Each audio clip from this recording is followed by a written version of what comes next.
Victor liked life to move like a clean line on paper. He woke up at the same time each day, checked the numbers for his companies, and drank the same plain tea. He lived in a bright house on a hill, with windows that watched the city from morning to night. The house had quiet floors, soft lights, and staff who spoke in low voices. There were rules for everything. If a glass broke, it was replaced in minutes. If a door squeaked, oil was added before anyone could hear it again. Victor believed order kept people safe. His daughter, Alina, needed safety more than anyone. She was 8, small for her age, with patient eyes and a smile that came and went like a shy bird. She used a wheelchair and moved through the house like a careful wind, turning in soft half-circles on the polished floor. She had therapy 3 days a week and a schedule for school work, play, and rest. Sudden noise worried her. Bright light tired her. When the world became too busy, her hands shook, and her breathing turned shallow. Victor's rule was simple: the house must be calm. Many nannies had tried the job and left. They were kind, but the rules were hard. No loud movies. No strong perfume. No touching without permission and a reason.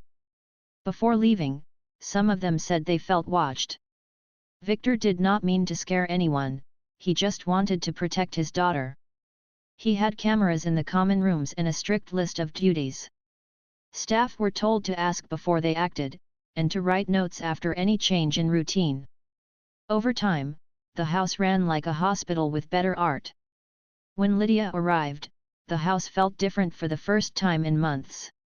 She stepped out of a taxi with a small black suitcase, wearing simple clothes and sturdy shoes. Her voice was soft, and her smile was real but quiet. She had years of housekeeping experience, letters from families who praised her steady work, and one line on her resume that Victor noticed: comfortable around children, respectful of special routines. It was not a big claim, just a promise to learn. Victor met her in the kitchen with the head of staff. He spoke in a calm, practiced way. "We run on clear rules," he said. "Please read this binder. It covers cleaning plans, safety steps, and how to move around the house." He pointed to a tab about Alina. "This part is most important.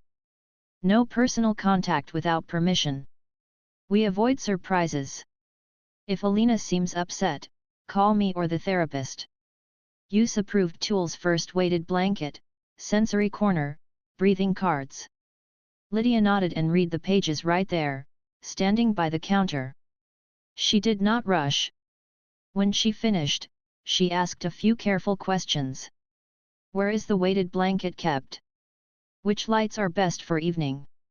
What music does she like when she studies?" Her questions were practical, not showy. She was not trying to impress anyone, she wanted to get it right. They went to meet Alina. The girl was in the playroom, a quiet space with a sky blue rug, low shelves, and a window seat that looked out to trees. There was a small table with puzzles, a stack of picture books, and a friendly stuffed beagle with long ears. Alina looked up as the door opened. Victor introduced Lydia in a clear voice. "This is Lydia. She will help us with the house. She knows about our rules." Lydia crouched to Alina's eye level and waved. "Hi, Alina. I like your dog. What is the dog's name?" Alina whispered, "Muffin." Lydia nodded as if this was the best name in the world. Muffin is a perfect name. The first week moved like careful steps on new ground. Lydia learned the timing of the dishwasher so it would not run during Alina's lessons. She learned that the sun hit the study in the afternoon and made the room too bright, so she lowered the shades before anyone asked. She placed the weighted blanket neatly on the back of the couch so it was easy to reach but did not look like a medical thing. She set out slices of pear rather than crunchy apple when Alina read, because soft foods made less noise. These were small details, but they mattered. Victor watched without showing that he watched. He noticed that Lydia did not hover. She gave Alina space and spoke only when needed. When she cleaned the playroom, she asked, "May I move this book to the shelf?" When she turned off a lamp, she said, "I'm going to make the light softer now." She brought a rhythm to the day that felt gentle rather than strict. It was order without tension. Still, the rule about touch stayed firm. Victor had written it in the binder with a thick pen. He had learned the hard way that even kind hands could confuse a child who was already holding so much inside. He repeated the rule once more at the end of the first week. "If Alina seems upset," he said, "use the tools. The blanket. The breathing cards. Call me if needed." Lydia agreed. "I will follow the steps." One quiet afternoon, the sky was pale and the rooms were still. The gardener worked outside, trimming bushes with small, careful cuts. Alina had finished her school work early and rolled into the kitchen for a snack. Lydia had prepared a little plate with pear slices and soft cheese. They talked about muffin and a puzzle they might try later. The head of staff stepped in to ask Lydia a question about a delivery, and Lydia answered with her calm voice. All was normal. Then a sound rang out, a sudden grinding whir from a small machine someone had left plugged in at the far end of the hall. It was a simple mistake, a timer set by another staff member. The noise was brief, but it was sharp and high. Alina flinched. Her plate rattled. The wheels of her chair squeaked against the tile as she pulled her arms close to her chest. Her eyes went wide, and her breath came fast. Lydia turned off the machine at once. She kneeled to Alina's side. "You're safe," she said softly. "I turned it off." Alina's hands still shook. Her breath was tight and quick, like a bird trapped in a room. Lydia looked to the shelf where the weighted blanket rested. She brought it over and explained each step. "I will place the blanket on your lap. It is heavy, like a big, safe cloud." Alina gave a tiny nod. The blanket helped, but only a little. The breathing cards were next, in through the nose for 4 counts, out through the mouth for 6. Alina tried, but a small sob caught the air and broke the rhythm. Lydia kept her voice low and steady. "Would you like me to sit near you?" Another small nod. She sat close but did not touch. "Would you like pressure on your shoulders like the blanket, but from me?" "Only if you want." Alina's lips trembled. She looked at the blanket, then at Muffin the stuffed dog on the table. She gave the tiniest nod, eyes wet. Lydia asked again to be sure. "Is it okay if I give you a hug? It will be steady and safe. You can say stop at any time." Alina whispered one word, "Yes." Lydia wrapped her arms around the girl with care, not tight, not loose, just firm and steady, the way a seatbelt holds you without hurting. She kept her breath slow. In, out, she said softly. She timed her own breathing so Alina could follow it like a simple song. The shaking began to fade. The little gasps turned into fuller breaths. Alina leaned her head to Lydia's shoulder, and the muscles in her face softened. Minutes passed in a small circle of quiet. In the driveway, a car door closed. Victor had come home early from a meeting that finished ahead of schedule. He stepped into the cool front hall, set his keys down in the tray by the door, and glanced at the time. He planned to check on a contract and then take Alina to the garden before sunset. He walked toward the kitchen, shoes silent on the floor. He heard nothing strange, no alarm, no raised voices, only a hush that sounded, to him, like peace. He turned the corner to the kitchen and saw the scene, his daughter in the chair, eyes closed, breathing slow, Lydia beside her, arms around her in a steady embrace, the weighted blanket on Alina's lap, Muffin the toy dog leaning against the plate. The sight stopped him. For a second he did not breathe at all. Then the rule flashed in his mind, written in thick ink on paper, no personal contact without permission. The rule was there to protect his child. His chest tightened. Lydia lifted her head when she sensed someone in the doorway. She did not jump. She did not drop her arms. She looked at Victor and said in the same calm voice, "She is okay." Her breathing is steady now. It was a simple sentence. Victor felt heat rise to his face. He stepped forward. Please release her, he said, his voice even but sharp at the edges. Lydia loosened her hold and moved her hands to the wheelchair's armrests so Alina would not feel sudden air. The girl blinked, looked from Lydia to her father, and stayed very still. What happened? Victor asked, eyes on Lydia, then on the small machine down the hall.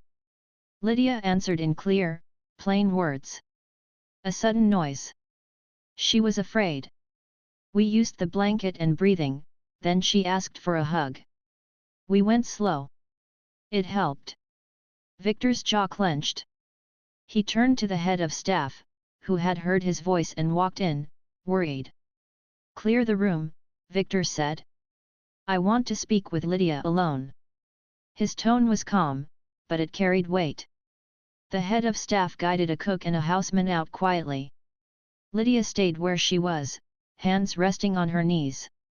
Victor looked at Alina. Are you okay? He asked. She nodded, eyes still wide, fingers curled around the edge of the blanket. Do you want to go to the playroom? Another small nod. The head of staff moved her gently, and Muffin rode on her lap like a brave little guard. Lydia waited, neither defensive nor afraid, just present. When Alina was out of the room, Victor spoke to Lydia again. You know the rule, he said. His voice was low, almost a whisper, but it reached the far corners of the kitchen. You chose to ignore it. Lydia answered simply, I chose to help her breathe. There was no challenge in her tone, only fact. Victor turned his face away for a moment, as if he needed to steady his own breath. Rules kept people safe, he told himself. Rules kept chaos out. He looked toward a small black dome in the ceiling, a camera that watched the kitchen like an unblinking eye. He pressed a button on his phone and called security. Pull the footage from the kitchen and hall for the last hour, he said. Send it to my office. He ended the call and turned back to Lydia. We will review what happened, he said. Until then, do not repeat this. The words came out flat, like a line drawn with a ruler. Lydia nodded. I understand, she said. She did not argue. She did not try to explain more. She only asked, may I check on Alina when she is ready? Victor paused a long second. His hands were tight at his sides. Finally he said, I will let you know. Then he walked out of the kitchen, his steps measured, his face set. Behind him, the room was very quiet, just the faint hum of the refrigerator and the soft memory of a small girl's breathing returning to its calm rhythm. Victor sat in his office and watched the video from the cameras. The images showed the same story from two angles. It showed Alina jump when the small machine made that sharp noise. It showed Lydia turn it off at once, bring the weighted blanket, try the breathing cards, and then ask for permission with simple words. It showed Alina nod before the hug. Victor watched it twice.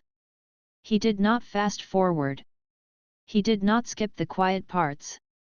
He wanted to be fair, but his chest stayed tight.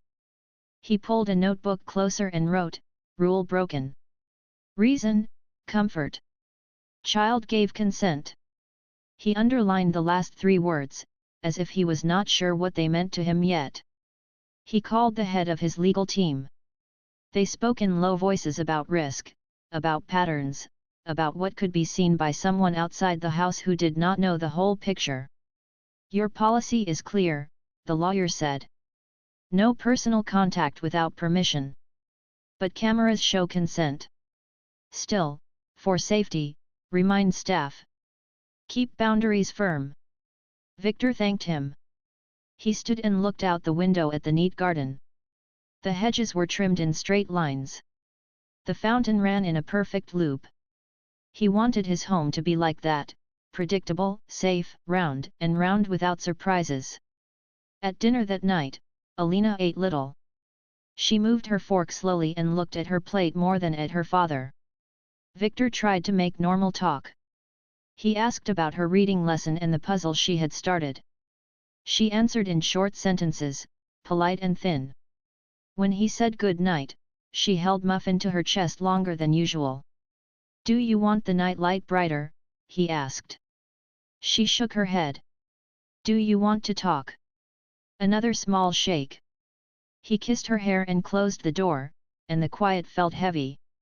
The next morning, Victor brought the staff together in the great room. He spoke clearly. We respect rules to protect Alina and each other, he said. No personal contact without permission. We use approved tools first. We document any sensory episode in the log. His words were calm. His eyes were firm. People nodded. Some looked at Lydia. Most looked at the floor. After the meeting, whispers rose like slow steam in the hall. Some said Lydia had done the right thing. Others said a line was a line. The house felt different now, as if sound moved more carefully through the air. Lydia returned to her work without complaint. She polished the edges of picture frames so they would not catch the eye in the wrong way. She set the table with soft cloth napkins to avoid clinks. She placed fresh flowers that were gentle in smell. As she cleaned, she noticed the marks that days leave behind, a small dent in Muffin's fur from a child's tight hold, finger smudges on a window where someone had watched a bird. She wrote notes in a tiny notebook she kept in her pocket. Noise triggers, timers, blender, door chime. Light triggers, afternoon sun in study, fridge glare at night. Helps, slow count, steady pressure, soft music without lyrics.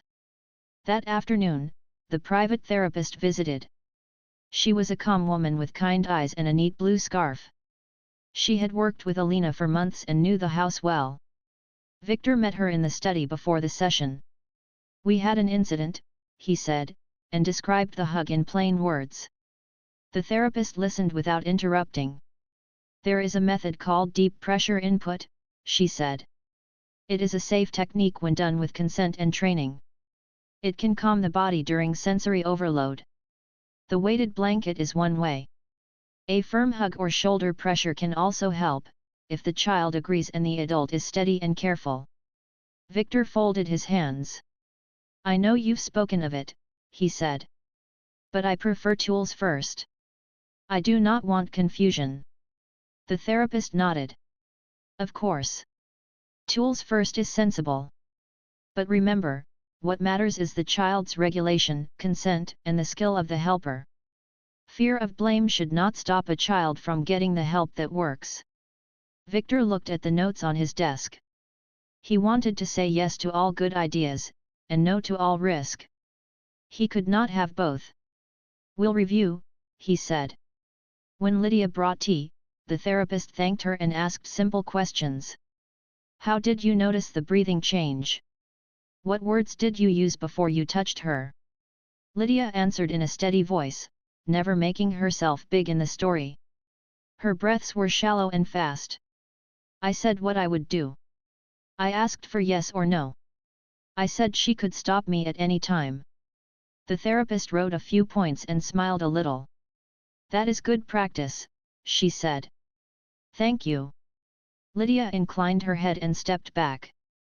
Days passed, and they were not easy. The new cameras made a faint click when they turned to a different angle. That tiny sound bothered Alina in the quiet rooms. Victor asked the installer to lower the sensitivity, but even small fixes took time. The doorbell was changed to a softer tone, but the delivery driver pressed it twice by habit, and Alina flinched both times. At breakfast one morning, a spoon fell to the floor and rang like a bright bell on tile, and Alina's shoulders jumped as if someone had tapped her spine. Lydia did not rush to her. She kept to the rule and used her voice first. You're safe. That was a spoon. She guided to the breathing card. It helped, but only a little. That afternoon, Alina napped early, tired by small storms. Sleep became thin again. Alina woke from light dreams with tight hands. Victor sat with her sometimes, reading in a low voice. He used the blanket and spoke the count that the therapist had taught them both. It helped on some nights, not on others. The head of staff suggested a white noise machine. They tried it at a low level, like faraway rain. It worked for 2 nights, then made the walls feel full of static to Alina, and they set it aside. People in the house tried to be kind, but gossip has its own way of walking. The cook told the driver she had seen Lydia reading a medical article on her phone during a break. The driver told the gardener that Lydia had a calm that seemed too calm, like someone who knew more than her job title. None of this was mean. It was just talk. But talk changes how people look at each other. Lydia heard pieces of it and let them pass like clouds. She kept her focus on the work and on the child, who was at the center of everything. One afternoon, a meeting at the company ran late. Victor called home to check on the schedule. "We have piano practice at 4, he said. "Please make sure it stays calm." The head of staff agreed. At 4, the piano teacher arrived. She was talented and kind, but she played her warm-up scale a little brighter than usual. The notes were not loud, but they were fast, and they bounced on the walls like small shining balls. Alina tried to keep up, but her fingers stiffened. Lydia, who was dusting the bookcase across the room, saw the change. She did not step forward. She went to the dimmer and lowered the light. She rolled the weighted stool closer so Alina's feet could rest on something firm. She set a metronome to a slow beat and asked, "May we try with this calm tick?" She did not touch Alina. The teacher nodded, a little embarrassed. The new rhythm helped for a few minutes. Still, after the lesson, Alina felt drained, as if she had climbed a hill with no view at the top. That evening, the therapist called to schedule a family training session for the weekend. "It would be helpful if all caregivers learn the same steps for sensory support," she said. "We can cover permission words, deep pressure safety, and when to switch to other tools." Victor agreed to the training, but inside he felt a pull in 2 directions. He wanted to protect his child with strict lines. He also wanted to give his child what worked, even if it meant a line had to bend. He did not like that feeling. He liked clear answers. On Thursday, a board member from Victor's company visited for lunch. He was friendly but curious. He had read a short piece in a business blog about billionaires and private routines and made a joke about strict houses. "I hear you run a tight ship," he said. Victor smiled politely. "My daughter needs calm," he said. "Calm is not strict. It is care." The board member nodded quickly and said he understood. Still, Victor felt the stare of the world, even if it was only in his own mind. It made him more careful, and being more careful made the house feel even smaller. On Friday, the school sent a note. Alina's tutor reported that she had been quieter this week and more tired. "She is doing her work," the note said, "but her eyes look far away sometimes."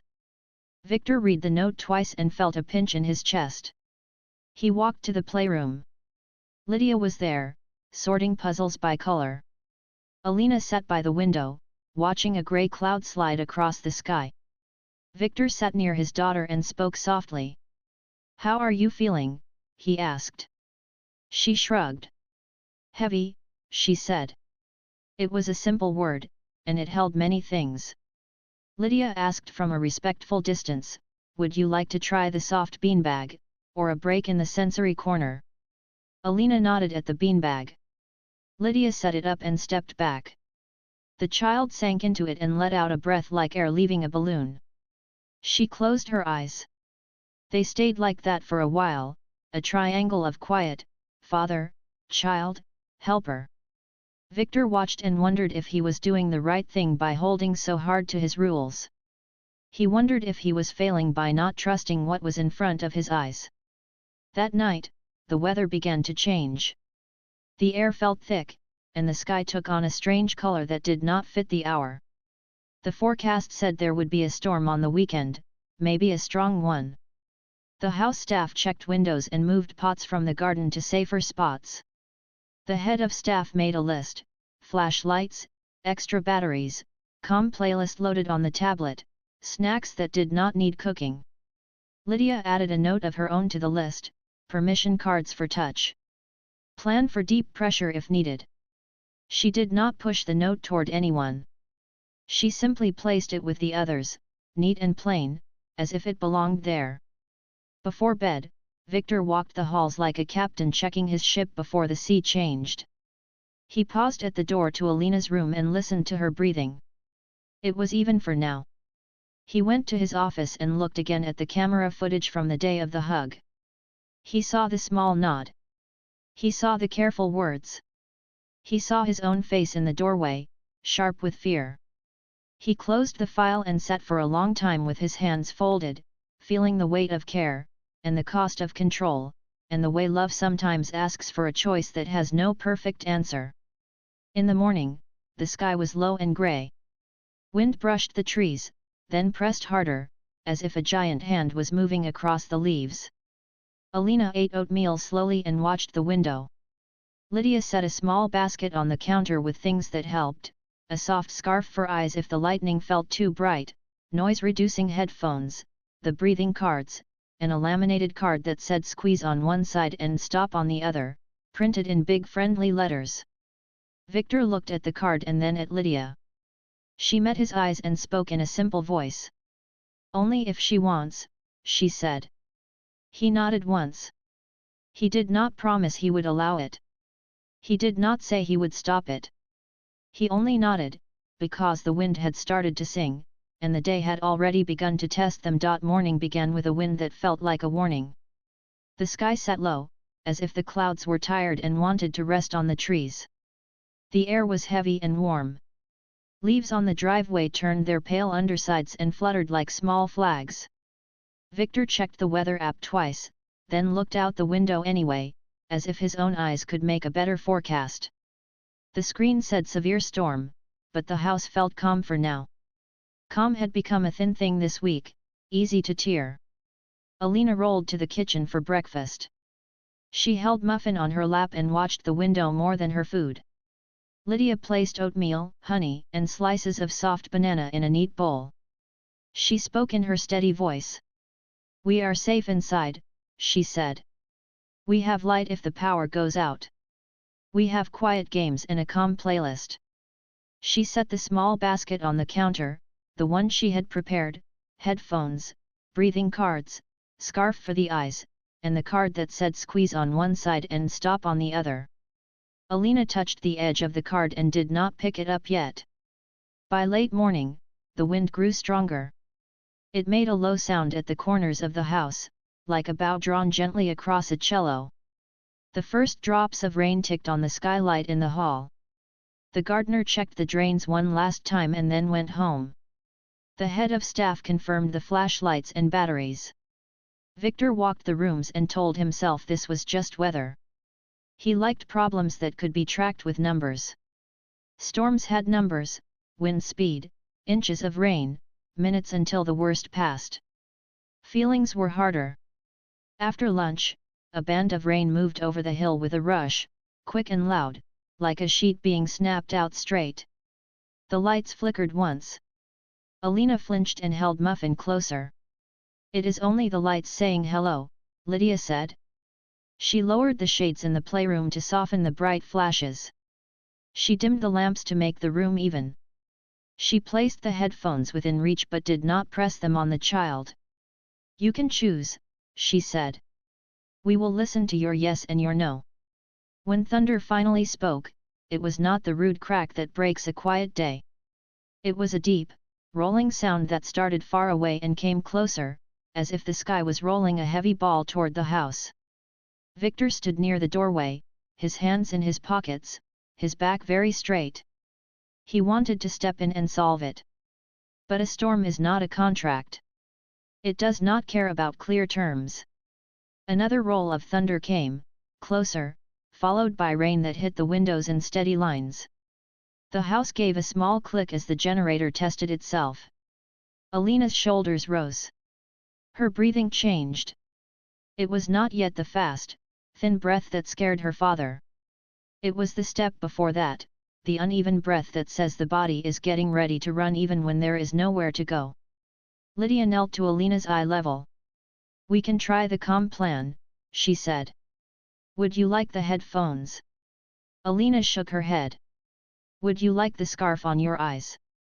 Another small shake. "Would you like me to count while you breathe?" A tiny nod. Lydia held up the breathing card and tapped the rhythm with a finger, in for 4, out for 6. In, 2, 3, 4. Out, 2, 3, 4, 5, 6. They did this together. It helped for a minute. Then a bright flash hit the edge of the shade, and a sharper thunder followed. Alina gasped, and the rhythm shattered. Victor stepped forward. "Lights are okay," he said. "We have the generator. You are safe." He spoke truth, but truth without comfort is thin. The rain grew louder. Water ran down the glass like 1,000 thin strings. The sound filled the room and seemed to fill Alina's small chest too. Her hands shook. Her foot tapped the footrest in quick, small beats. She put Muffin on the table without looking at him, as if she could not hold one more thing. Lydia glanced at Victor, then at the basket. She picked up the squeeze/stop card and placed it on the table where Alina could see it without effort. "We can also try steady pressure," she said in a quiet voice. "Like a safe, heavy blanket. If you want it, tap the card that says squeeze. If not, we will wait." She did not reach out. She did not rush. She watched Alina's face and hands, and she let the child choose.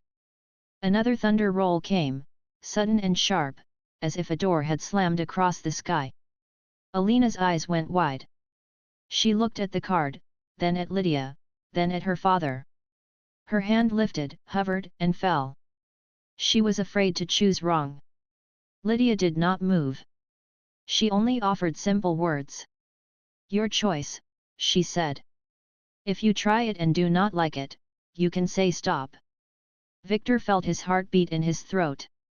He could hear it over the rain. He looked at his daughter and saw the small tremors in her fingers. He looked at Lydia and saw her calm. The memory of the kitchen scene flashed in his mind, the hug, the nod, the slow breath coming back. The rule he had written in thick ink stood between him and the moment like a wall. He had built that wall to keep his child safe. Now the wall was keeping help out. Alina touched the squeeze side with one finger. It was a tiny movement, like a raindrop choosing one path down the glass. Lydia's eyes flicked to Victor. She did not act without his permission. The room held its breath. Victor felt the yes rise inside him, heavy and reluctant and loving all at once. He nodded, once, very clearly. "Yes," he said. "Help her." Lydia moved in a way that was both quick and slow. Quick, so Alina would not wait inside her fear. Slow, so nothing would feel like a shock. She came beside the chair, kneeled to be level, and spoke each step before she did it. "I am going to place one hand on your shoulder," she said. "Is that okay?" Alina gave a tiny nod. Lydia placed her hand, firm and steady, not pressing and not tentative. "I am going to place my other arm across your back like a seatbelt," she said. "Is that okay?" Another nod. She wrapped her arm in a way that felt like a warm, safe line, not a cage. "Breathe with me," Lydia said, and she gave her own breath as a model. It was slow and regular, a sound just loud enough to follow. In, 2, 3, 4. Out, 2, 3, 4, 5, 6. She matched the rhythm to the rise and fall of Alina's shoulders. She did not tighten when thunder spoke again. Her pressure stayed the same, like a quiet anchor under waves. Victor stood very still. He watched his daughter's hands. The tremor did not stop at once. It softened.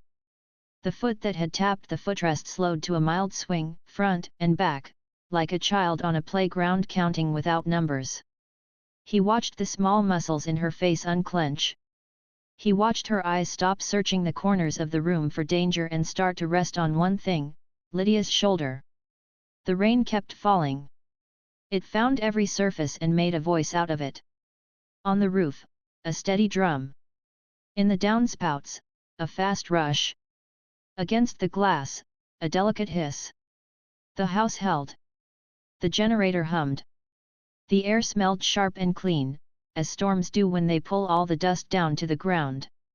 Inside, a triangle of people stayed very close, the child, the helper, the father. Minutes passed. They were not empty minutes. They were full of tiny checks and choices. Lydia asked, "Still okay?" Alina whispered, "Yes." Lydia said, "Tell me if you want less pressure." Alina shook her head. Lydia said, "Tell me if you want more." Alina made the smallest sound of agreement. Lydia gave a little more, not a lot, just enough to be clear. Consent sat between them like a light they both could see. When the worst of the thunder moved away, the rain evened out into a softer fall. The room felt bigger again. Alina's breath grew deep and round. She placed her cheek against Lydia's shoulder and let it rest there, not limp, not tense, just resting. Victor let out a breath he did not know he had been holding. He moved his hand in the air once, as if to steady a picture frame on a wall that was not crooked. They stayed like that until Alina gave a small nod that meant she was ready to change. Lydia eased the pressure, step by step, telling Alina what she was doing before she did it. "I am going to loosen my arm. I am moving my hand from your shoulder. You are safe. I am still here." She picked up the stop side of the card and let Alina turn it over, to show that she was returning to normal. It was a ritual now, small and respectful. Victor sat on the edge of the window seat. He did not try to speak first. He waited for the moment to be complete. Then he said, "Thank you." The words were simple and very large. Lydia nodded, not proud, not shy. She did the work, she said. Her body knew what it needed. She told us. We listened.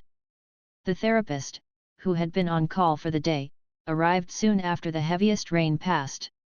She took off her wet scarf and smiled at Alina. "That was a big storm," she said. "And you did a big job." She asked for a short report. Lydia described the steps in plain language. "We tried breathing. It helped a little." Then she chose deep pressure with the card. "I asked at each step." She kept consent. "We held a steady rhythm." The therapist nodded and wrote a line in her notebook. "That is correct practice," she said. "Good work, both of you." She turned to Victor. "I would like to teach everyone the same method," she said. "We can make a small, clear plan with words you all will use. It will include when to use tools, when to use pressure, and how to get permission each time." Victor felt the edge of his old rule in his pocket notebook like a stone. He thought of lines and walls. He thought of his child's breath finding a path home. "Yes," he said. "Let us make the plan." They moved to the table. The therapist drew a simple flow chart on a sheet of paper, trigger breathing and tools if still distressed and child consents deep, steady pressure reassess transition to comfort. She wrote the exact words to use. "Would you like steady pressure? Yes or no? You can say stop." She added a note in the margin, "Consent can be a card, a nod, or a clear word. Recheck often." She handed the pen to Victor. "Please add your boundary," she said. "What do you need to feel safe about this?" Victor wrote, "No pressure without consent. Tools first when possible. Document after." The therapist smiled. "Good," she said. "That is care with clarity." In the late afternoon, the rain gentled to a steady patter. The air cooled. The sky opened a thin blue ribbon near the horizon, a promise that the storm was moving on. Alina and Lydia built a puzzle with smooth, thick pieces. Victor sat nearby and read, but not to be far. He liked the sound of their small talk. He liked the way the room felt, not perfect, but whole. When dinner came, Alina ate more. She told her father one small joke the piano teacher had taught her. It was not very funny, but he laughed at it like it was the best joke he had heard all month. After dinner, he stood in the doorway while Lydia and Alina cleaned up the puzzle. He wanted to say more thank yous, to say them from different angles, as if gratitude could be made stronger by being said in many shapes. He did not find all the words yet. The words would come later. Before bed, Alina held the squeeze/stop card and looked at it like a little medal. She put it on her nightstand next to Muffin, in easy reach. Victor turned down the light and stayed a minute longer than usual, listening to the soft rise and fall of her breath. It was a good sound. It belonged to a child who was not fighting her own body anymore. Outside, water dripped from the eaves like a clock. Inside, a new understanding took root. It was small and strong, like a plant that does not look special until you see that it can live through wind. Victor did not drop his care or his rules. He changed the shape of them. He made space for a human hand, steady and respectful, to be part of the safety he wanted so much. The turning point was not loud. It sounded like a breath coming back, one count at a time. The morning after the storm felt new, like a page turned to a clean side. The sky was pale and washed, the garden leaves dark and shiny with water. Inside the house, sounds were soft again. The hum of the fridge. The slow tick of a clock. Alina woke rested. She held the squeeze/stop card and smiled at it like a small friend. Victor watched her smile and felt a quiet relief he had not felt in days. He thanked Lydia for the calm basket and for her steady help. He meant the words. Still, a question sat inside him: how did she know so much? Where had she learned that special calm that did not break, even when thunder tried to shake it? He walked to his office and opened the therapy binder. It was thick with pages, schedules, notes, small drawings from sessions. A thin, older folder had slid to the back. He pulled it out and saw papers from last year, when the hospital had done many tests to understand Alina's needs and to prepare for a possible treatment. Tucked inside was a glossy flyer from the children's ward. On the back, a small photo had been taped, a group of hospital volunteers in pale blue shirts, standing in a hallway with cheerful wall art. Victor leaned closer. His breath caught for a second. There was Lydia in the back row, not in front, not smiling big, just present, calm, eyes kind, hands folded. He turned the photo over. A date was written in pen on a corner, almost faded, last spring. He remembered those weeks. They had been long and heavy, full of waiting rooms and quiet prayers he did not say out loud. He remembered a woman's voice reading softly to Alina during one of the late tests. At the time, he had been too tired to look up and see the face. Was that Lydia? Victor called the therapist and asked if they could talk with the hospital nurse who led the volunteer team. The therapist agreed and made the call. An hour later, a video screen lit up with the nurse's face, warm, steady, with lines that said she had stayed through many long nights with many families. "Good morning," she said. "How is Alina today?" Victor thanked her for the care they had received last year. Then he held up the photo. "May I ask about this?" he said. The nurse smiled gently. "Yes. That is our volunteer team. The woman you're pointing to came many days and sat with children who were scared of noise or needles. She had a calm that you could feel in the room." Victor asked her name.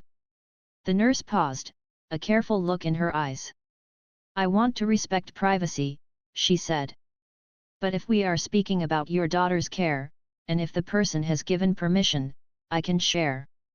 She checked a file, then nodded. "Yes." She allowed her name to be shared if a parent asked. "Her name is Lydia."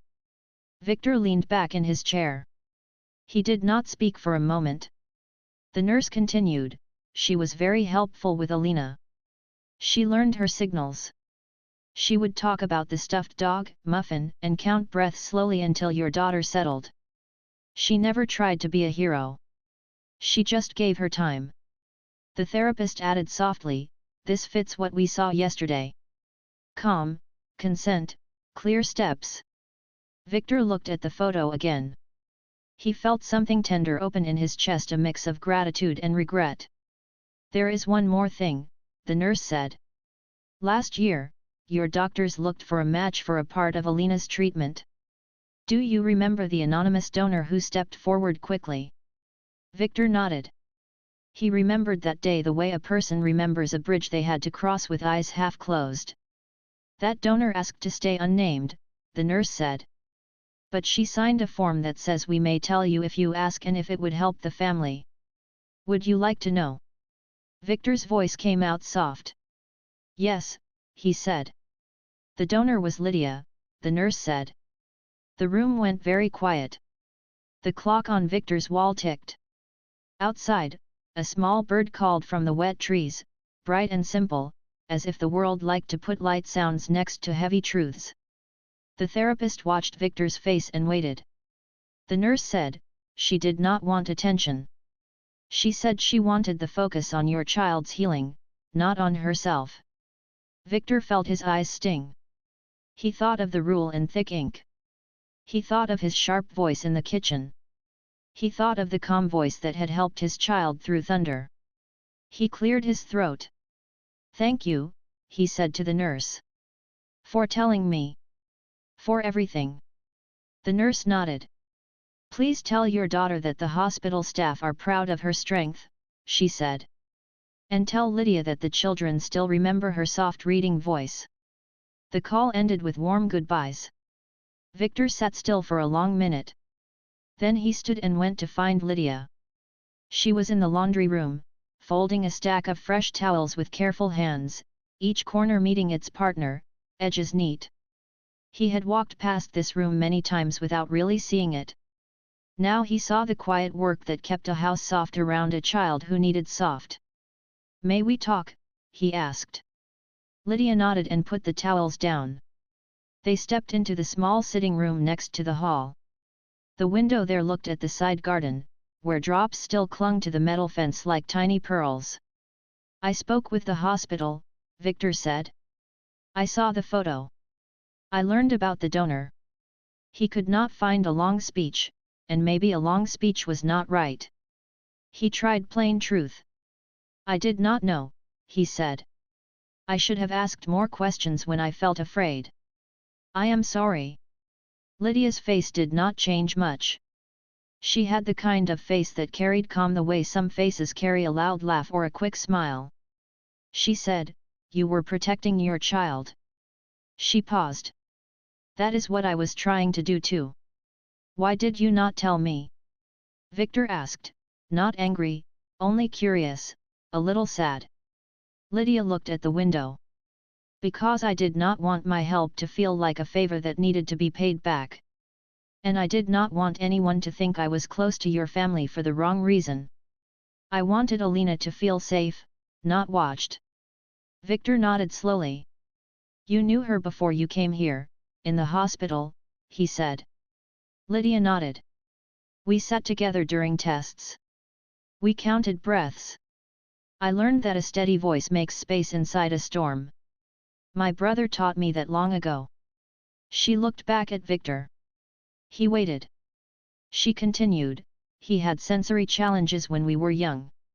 We did not have many tools, but we had a blanket and a firm hug and a simple song. I learned that care is not loud. It is steady." The picture of Lydia grew larger in Victor's mind, not only a quiet housekeeper who moved with care, not only a volunteer who gave her time, not only a donor who gave a part of herself, but also a sister who had practiced calm for many years. A person shaped by love and by work. He felt small and thankful in the same breath. "People have been talking in the house," Victor said. "I can fix policy, but I cannot fix gossip with a rule. But I can lead." He looked at Lydia with clear eyes. "I want to set this right." He asked if she would be comfortable sharing a simple version of her story with the staff, not every detail, not the private parts, only what she wished to turn whispers into understanding. "Or," he said, "if you want to keep this private, I will stand for you anyway, and I will make the message simple. Lydia acted with skill, consent, and care. She has my trust. Lydia thought for a moment. I prefer simple, she said. We can say I trained at the hospital and learned deep pressure support there. We don't need to say more. Victor respected her choice. Agreed, he said. We will keep the rest where it belongs with you. They walked to the great room, where the head of staff was reviewing the day's list. Victor asked everyone to join for a short meeting. Houseworkers came from the kitchen, from the garden door, from the upstairs hallway. They stood in a loose circle. Victor spoke in a calm, even voice, but this time his eyes were not guarded, they were open. I want to share an update, he said.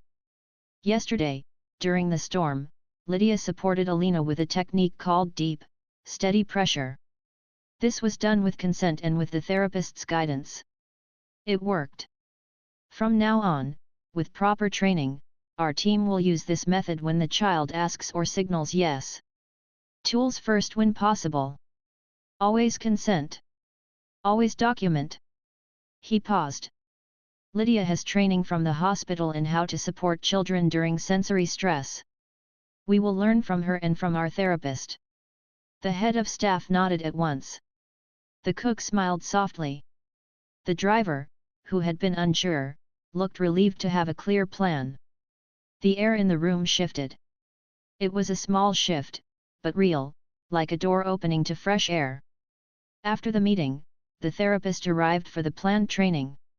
She used plain words and short steps. She taught a small team how to ask permission, how to give steady pressure like a quiet anchor, how to release slowly, how to check in often. Lydia demonstrated with a practice pillow, not with a person, so no one would feel awkward. She spoke only when needed and kept her focus on the steps, not on herself. The team took notes. The head of staff drew a reminder card to hang inside the pantry door where staff would see it at the start of each shift. Com plan, tools consent steady pressure reassess document. Later, Victor asked Lydia if they could visit the hospital together, just to say thank you to the nurse and to deliver a small, thoughtful gift for the children's reading corner, new picture books with soft pages and gentle stories. Lydia agreed, but she set a condition, make the gift from Alina, she said, not from me. Let it be part of her story of helping others, not part of mine. Victor smiled. Then we will do it that way, he said. Before they left, Victor went to Alina's room and told her in simple words that Lydia had helped many children at the hospital before she came to their home. Alina's eyes grew warm. Like me? She asked. Yes, Victor said. Like you. Alina wheeled forward and took Lydia's hand for a moment. Thank you, she said. Lydia squeezed once and let go. You are brave, she said. You teach us. They drove to the hospital as the sun slid out from behind drifting clouds. The building looked the same as always, but to Victor it felt different now. It felt like a place where many people had made quiet, strong choices that had kept his child safe. Inside, they met the nurse, who hugged Alina with permission and laughed at Muffin's worn ear. She shook Lydia's hand and said, "It is good to see you again." Lydia nodded, simple as ever. They delivered the books and wrote a small note inside each cover, for calm moments. Breathe in, breathe out. On the way home, Victor turned to Lydia. He wanted to say many things, but he chose one. I am grateful, he said. Not only for the storm. For before that, too. For things I did not see. Lydia looked out the window at the passing trees. When care is steady, she said, it does not need to be seen to be real. It was not a proud line. It was just true. That night, Victor sat at his desk with the thick ink rule in front of him. He took a pen and did not cross it out. He wrote new words under it, consent first. Tools first when possible. Deep, steady pressure allowed with training and child's yes. Document. Ask, then act. Love is careful and brave. He closed the notebook and felt that something inside the house had shifted from hard to strong, from rigid to wise. In the hallway, Alina rolled past with muffin on her lap and the squeeze/stop card in her hand. She waved at her father. He waved back and joined her for a slow loop around the house. Lydia walked a few steps behind, not in front, not demanding, just there. The lights were soft. The rooms were quiet. The house had not lost its order, it had found its heart. And the truth once shocking now sat in the open, simple and bright. Sometimes the person you think is just keeping the rooms clean is the same person who once held your child's hand in a hard room and chose to help, not for praise, but because care is what she knows how to do. Weeks passed, and the house learned a new rhythm. It was not the same rhythm as before, when every line was sharp and every rule was heavy. It was a kinder rhythm, like a song that keeps time without rushing anyone. In the morning, the staff checked the comm basket first, not the camera angles. Headphones? In place. Breathing cards? Clean and easy to find. The squeeze/stop card? On Alina's nightstand. The weighted blanket? Folded where small hands could reach it without help. Lydia made sure these things were ready, then stepped back, letting the day begin as softly as possible. Victor rewrote the house manual in simple language. He called it the comm plan. It had 5 steps on one page. Step 1, notice the trigger. Step 2, try breathing and tools. Step 3, if the child chooses and says yes, give deep, steady pressure. Step 4, check often and release slowly. Step 5, write a short note so the team can learn together. Under the steps, in bold, he added 3 short promises: we listen. We ask. We respect. He printed copies on soft cream paper that did not reflect bright light. He placed one in the kitchen, one in the playroom, and one in his office. The therapist visited twice a week for a while. She showed the team small details that make a big difference.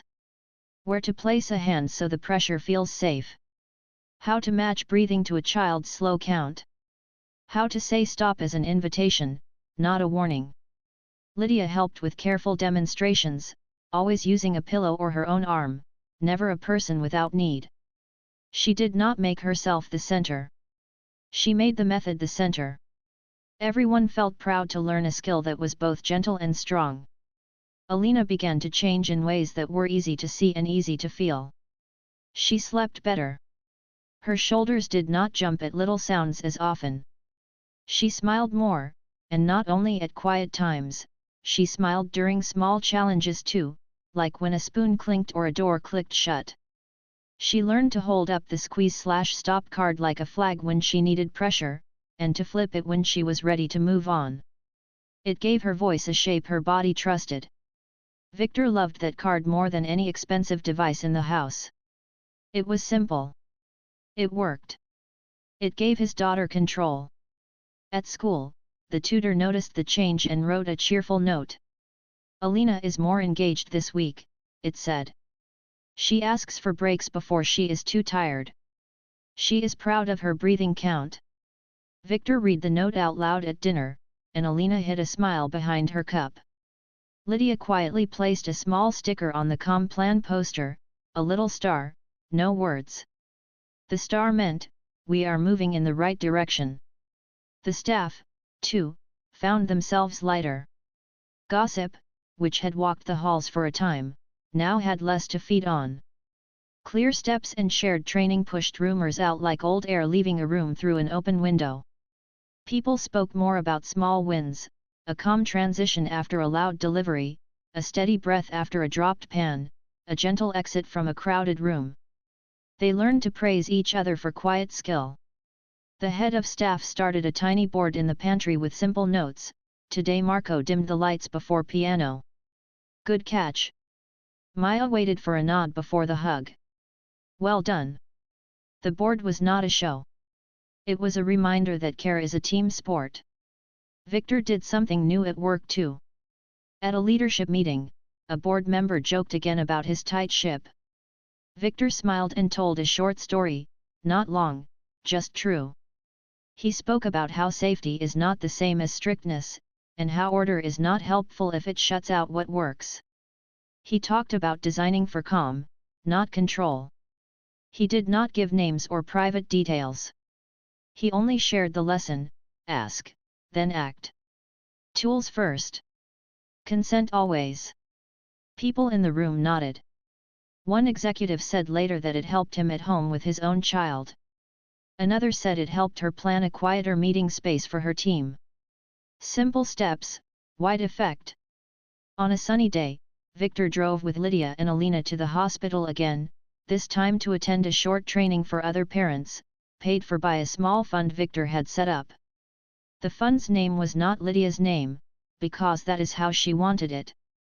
It was named for a feeling, the Steady Hands program.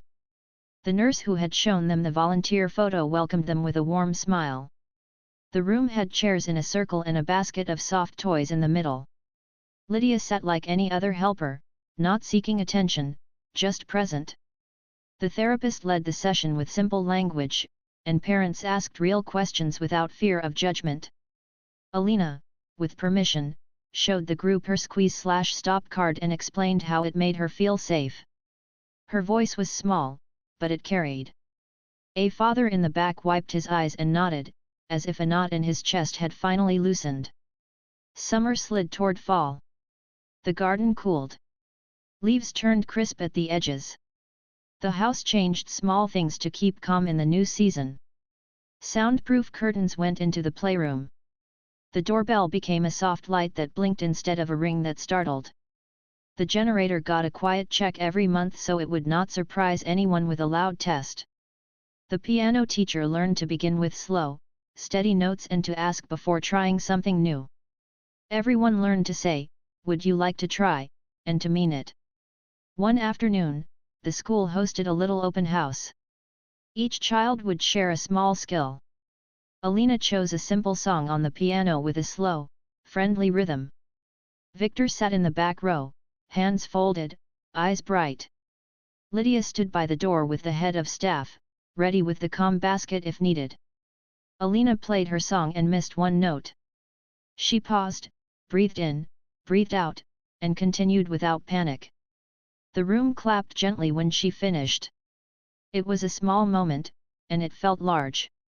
On the way home, Victor said, "You handled the pause like a captain," and Alina grinned at the word. Later that week, an unexpected truck came with a loud reverse beep. It caught everyone by surprise. Alina flinched and held Muffin tight.